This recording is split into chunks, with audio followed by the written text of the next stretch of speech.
Olá, está começando agora o Justiça para Todos. Confira os destaques de hoje. Ato público no Senado pressiona pela promulgação da PEC 544, que cria novos TRFs. Tribunais que dificultam fiscalização de meta de improbidade serão acompanhados pelo CNJ. Magistrados de todo o Brasil se reúnem em Brasília para discutir uma nova forma de ingresso na carreira. ENCLA propõe a criação de órgão para administrar bens apreendidos. Eu sou Samuel Figueiredo e o Justiça para Todos já está no ar. O primeiro ato público em defesa da promulgação da PEC 544, realizado pela Frente Parlamentar de Criação dos Tribunais Regionais Federais, no Senado, reafirmou que não há motivos para o adiamento da promulgação da proposta. Representantes da Associação dos Juízes Federais do Brasil participaram da manifestação. Acompanhe os detalhes na reportagem de Gisele Mourão. Depois de um mês da aprovação, a proposta de emenda à Constituição que cria mais 4 tribunais regionais federais no Brasil ainda não foi promulgada. Na tentativa de dar andamento à proposta, os coordenadores da Frente Parlamentar a favor da PEC 544 no Senado e na Câmara e juízes federais realizaram ato público para tentar agilizar o processo de promulgação. Nós não podemos achar que esses atos são coisas irrelevantes, nem são coisas absurdas. Essa é uma casa de pressão, né? Uma casa política é uma casa de pressão. Para votar o primeiro turno, nós fizemos atos e conseguimos votar e aprovar o primeiro turno. Para votar o segundo turno, nós fizemos atos, aprovamos o segundo turno. Para promulgar, infelizmente, aí nós consideramos absurdo, porque a promulgação é um simples reconhecimento daquilo que já foi aprovado, mas faz parte do jogo político. E após a promulgação, nós teremos que continuar fazendo ato para implantar os tribunais. Durante o ato público, foi distribuída uma nota técnica feita pela Associação Paranaense dos Juízes Federais, esclarecendo alguns dados divulgados pelo Conselho Nacional de Justiça sobre os TRFs. O Departamento de Pesquisas do CNJ elaborou um documento no dia 24 de abril, dizendo e tentando propor soluções alternativas à criação dos tribunais. Primeiramente, é um desrespeito ao Parlamento, à Câmara e ao Senado, que votaram em 2 turnos por maioria dos votos e que verificaram a necessidade dos tribunais. Em segundo ponto, esse documento vem reportar e retrazer alguns argumentos que já foram trazidos no passado, como a questão do protocolo eletrônico, do processo eletrônico, da súmula vinculante, dos juizados especiais federais. E tudo isso nos últimos 10 anos demonstraram como alternativas que vieram não aumentar o número de processos. Mas se nós pegarmos os últimos 10 anos e verificarmos o número de processos que são distribuídos e julgados pelos tribunais federais, eles mantêm uma mesma média histórica. Então isso reflete que desde 2002 já eram necessários novos tribunais, seja pelo número de demandas. Um segundo ponto é o tamanho, o território que abrange a primeira região, 13 estados, mais Distrito Federal, aí com certeza mais de 70% do território brasileiro. Em uma federação em que há território e em que há população, há que haver um equilíbrio. E a proposta que aprova a criação dos 4 novos tribunais, de fato, vem restabelecer este equilíbrio federativo. Então isso é de suma importância também em relação aos tribunais. Além do ato realizado em Brasília, ainda este mês, as autoridades que são a favor da proposta vão se reunir no Paraná e na Bahia. O objetivo é que a promulgação seja realizada o mais rápido possível. Eu acredito, então, que após esses atos, ou até antes, quem sabe, essa emenda constitucional será promulgada e os tribunais serão, então, instalados depois de apresentado o projeto de lei que os, digamos assim, que cria os cargos que os regulamente. Se for promulgada, a PEC 544 vai criar mais 4 tribunais regionais no país, em Curitiba, Salvador, Belo Horizonte e Manaus, além dos 5 que já existem. A AJUF ingressou no Supremo Tribunal Federal com uma ação direta de inconstitucionalidade contra a lei que cria a Fundação de Previdência Complementar do Judiciário.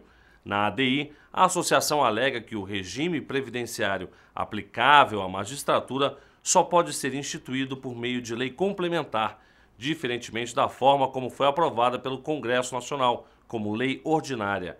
A ação da JUF aguarda a decisão do ministro do STF, Marco Aurélio Mello.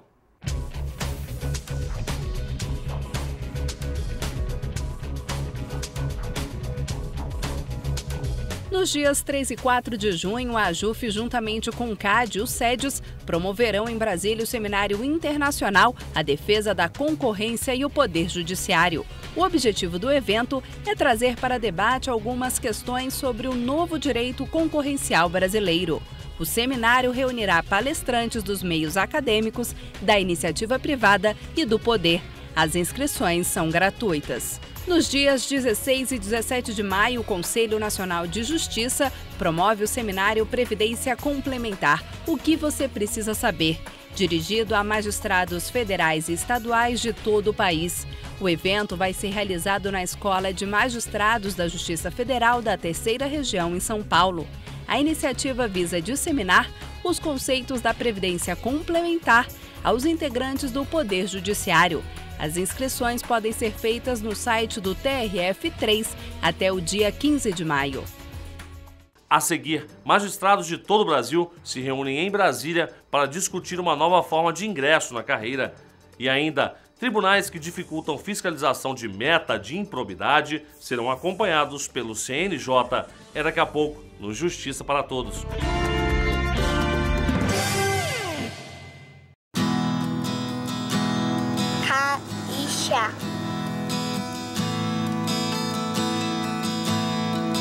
Caixa loteria.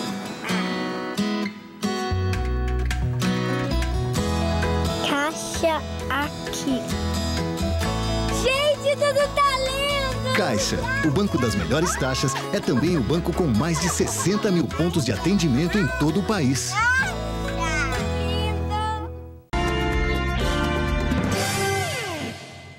Magistrados de todo o país se reuniram em Brasília para discutir propostas que podem alterar a resolução que regulamenta os concursos públicos para juiz. O objetivo do seminário foi debater uma nova forma de ingresso na carreira. Dar mais segurança e clareza ao concurso de juiz. Esse é o principal objetivo da alteração da Resolução 75. Segundo o coordenador do seminário Regras de Concurso para a Magistratura, que debateu propostas para essa mudança, atualmente a seleção não é tão clara para os candidatos. O processo hoje de concurso público para a magistratura, ele envolve diversas fases, diversos requisitos. E a resolução que trata disso, a Resolução 75, ela não traz tão claramente esses procedimentos. Em linhas gerais, sim, foi um avanço, efetivamente, mas tem muitas coisas que deixam os tribunais na dúvida, que deixam o próprio candidato na dúvida, pela ausência de um procedimento mais claro. Estamos verificando, além dessas circunstâncias, o que poderíamos melhorar, não apenas para torná-lo tornar as regras do concurso público mais seguras, mais com um grau de certeza para as pessoas, como também para tentar aprimorá-lo. A proposta foi elaborada por um grupo de trabalho instituído pelo Conselho Nacional de Justiça, após constatar a existência de mais de 100 processos administrativos contra a atual resolução. A comissão fez um levantamento dentro do Conselho Nacional de Justiça a respeito de todos os casos que aqui tramitaram envolvendo concurso público e quais foram as posições do Conselho a respeito. Então foram cerca de 100 processos administrativos no CNJ envolvendo concurso público. Isso foi objeto de análise pela comissão desses casos. A comissão solicitou aos tribunais que indicassem os problemas que encontravam a respeito dos concursos públicos e se teriam sugestões. Essa comissão fez uma análise de todo esse arcabouço e chegou num texto, uma proposta inicial que não é a proposta final, é uma proposta para reflexão, aquilo que a comissão entendeu mais adequado para aquele momento, e elaborou um texto. Esse texto agora está sendo submetido para análise dos tribunais, todos eles, das escolas da magistratura e das associações de magistrados, para coletar subsídios. Juízes de todo o país se reuniram em Brasília durante 2 dias para discutir a minuta de resolução que visa estabelecer um novo modelo de seleção de magistrados. Agora, um texto com as sugestões será fechado e apresentado ao plenário do CNJ. Nossa expectativa é submeter ao plenário em junho. Em junho, a expectativa é essa. Mas nós temos consciência de que a pauta do plenário anda um pouco sobrecarregada no âmbito do Conselho Nacional de Justiça. Então, não temos a expectativa assim, será votado em junho ou será votado no final de maio, enfim. Mas a ideia é, para a primeira sessão de junho, nós temos um texto básico. Diversos pontos foram abordados durante o seminário, com expositores do CNJ e de outros tribunais.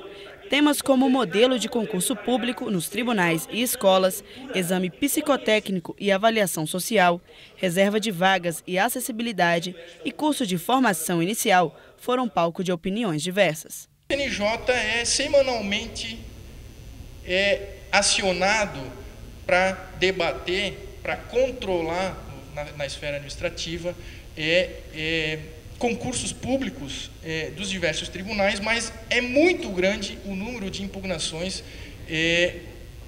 que tratam de provas preliminares, provas preambulares, conduzidas por entidades particulares. No seminário foi revelado que 80% dos concursos públicos para ingresso na carreira de magistrado são organizados por empresas terceirizadas. Por isso, seria necessário um maior esclarecimento para os futuros juízes, afirmam os expositores. O desafio é fazer um concurso público que possa legitimar o juiz a ser um bom prestador de serviço para a comunidade. Então, cada etapa do concurso é uma etapa que precisa trazer juízes vocacionados. A partir de uma primeira etapa, que se sugere hoje seja nacional, uma etapa para abranger o Brasil todo, todas as outras etapas, são 5 etapas obrigatórias, elas têm que buscar essa vocação. E na sexta etapa, é uma etapa facultativa, é um curso oficial de ingresso. É uma possibilidade de você avaliar o juiz durante 4 meses, ou deixando a critério de cada segmento ou cada tribunal modificar esse prazo, para que nós tenhamos juízes vocacionados e prestadores de serviço público à comunidade. E uma visão do juiz mais humano. Então, em todos os momentos, o que se prestigia é o juiz humano, aquele que conhece de direito, mas também sabe se relacionar com a população.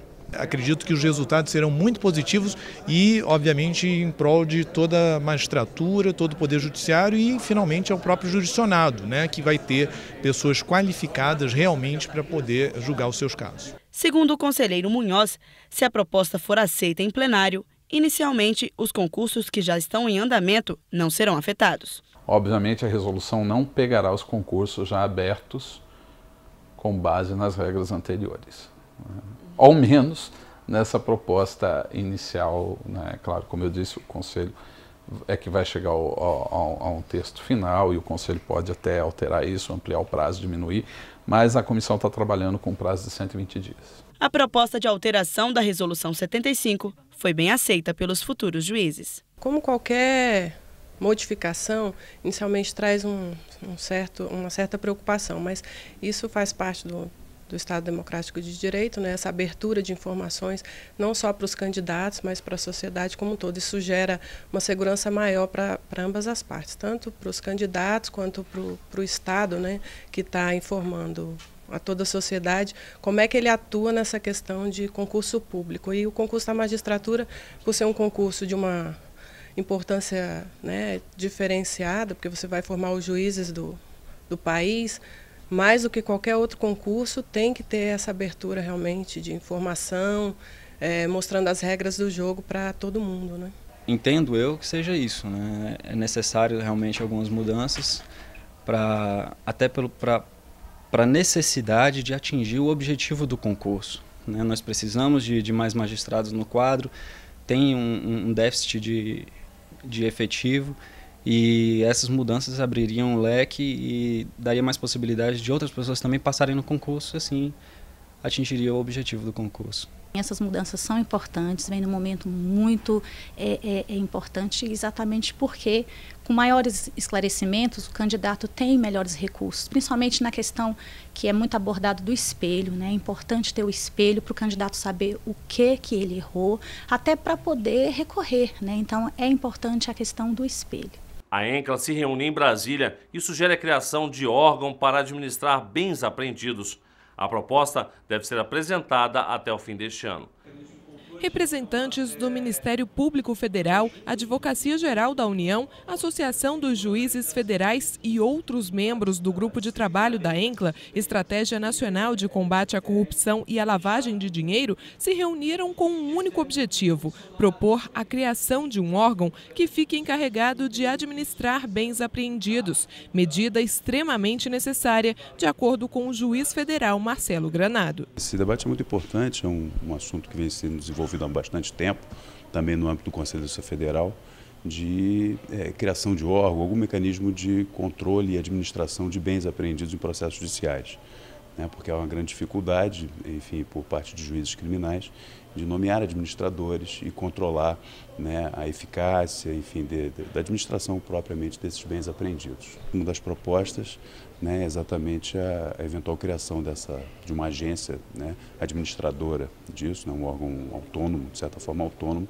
para que tire das costas dos juízes, né, a responsabilidade de nomeação e controle dos administradores. Na reunião, foi apresentado o cenário atual de outros países que já trabalham com modelos diferentes de administração de bens apreendidos. Com isso, os integrantes do grupo de trabalho tiveram a oportunidade de avaliar as experiências internacionais, analisar o que pode ser implantado aqui no Brasil e o que precisa ser modificado ou aperfeiçoado. A ideia é apresentar uma proposta final até o fim deste ano.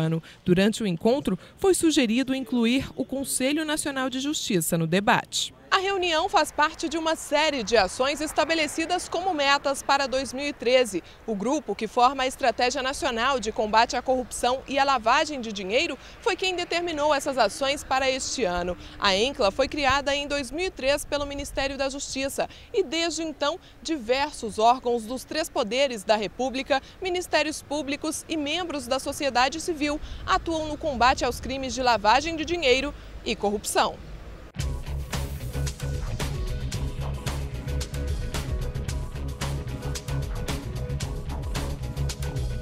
Já estão abertas as inscrições para a 10ª edição do Prêmio Inovare. Pela primeira vez na história do prêmio, será admitida a participação de profissionais que não sejam da área do direito. Qualquer prática jurídica que tenha contribuído com a justiça brasileira de forma inovadora poderá ser inscrita. As inscrições podem ser feitas até 31 de maio pelo site www.premioinovare.com.br, onde também está o edital para a categoria Prêmio Especial. O Tribunal Superior Eleitoral abriu a exposição Voto no Brasil, uma história de exclusões e inclusões. A mostra, que conta a história das eleições no país de 1532 até os dias de hoje, fica aberta ao público até 19 de dezembro no Museu do TSE, em Brasília. A seguir, tribunais que dificultam fiscalização de meta de improbidade serão acompanhados pelo CNJ. E um projeto inédito de conciliação no Brasil, Caixa e Justiça Federal juntas para agilizar ações envolvendo o banco. É daqui a pouco, logo depois do intervalo. Não saia daí.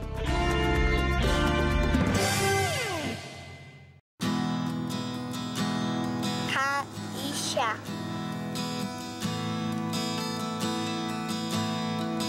Caixa Loteria.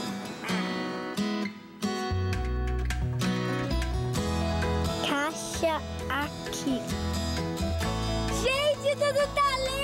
Caixa, o banco das melhores taxas, é também o banco com mais de 60 mil pontos de atendimento em todo o país.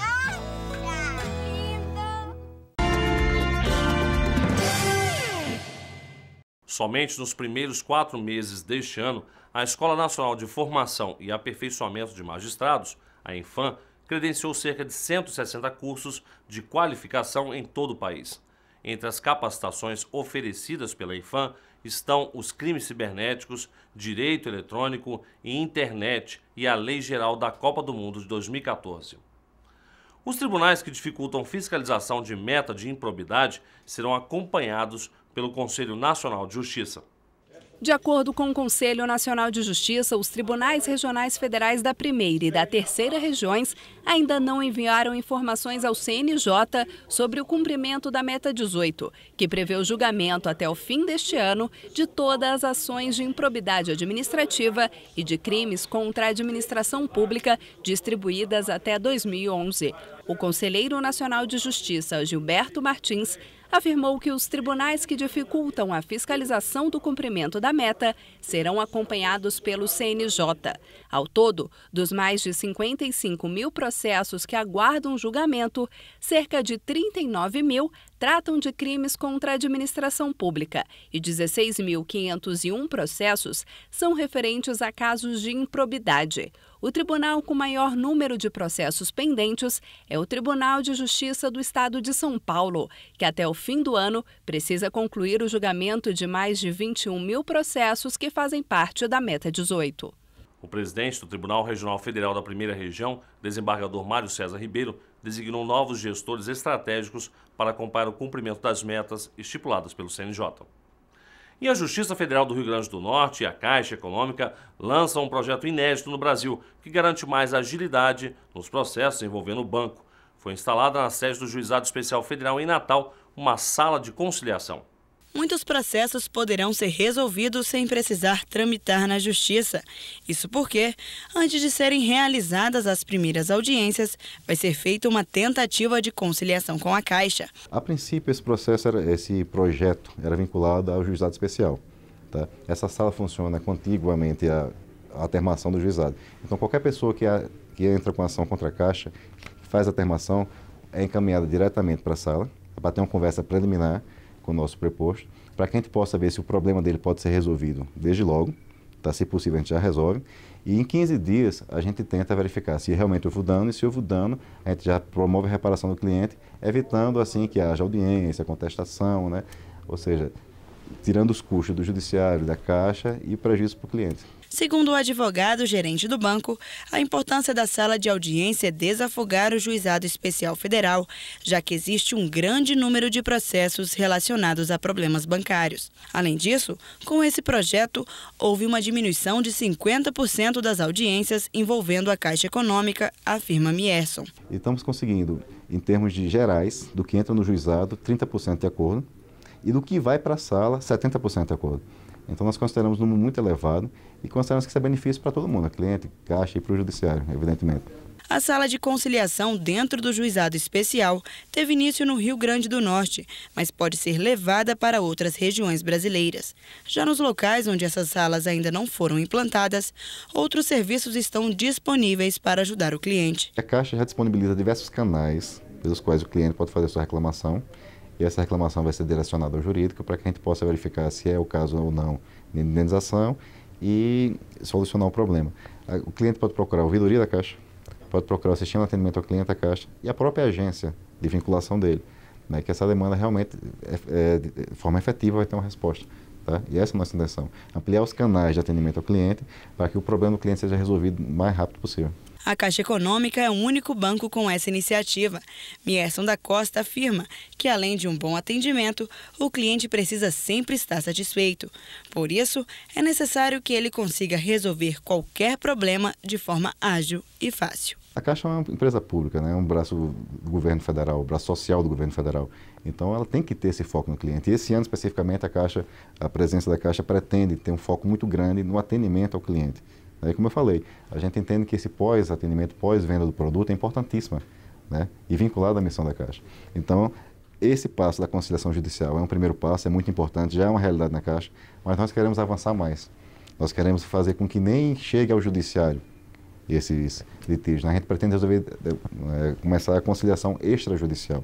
A gente pretende fazer com que esses problemas sejam resolvidos diretamente na unidade de vinculação do cliente, tá? Para que nem ao judiciário chegue, que seja resolvido o mais rápido possível. Essa é a nossa intenção. Você pode também assistir ao Justiça para Todos na página da JUF na internet ou no canal da associação no YouTube. O endereço é www.youtube.com/tvajuf. E o Justiça para Todos de hoje termina aqui. Obrigado pela sua companhia e até o nosso próximo encontro.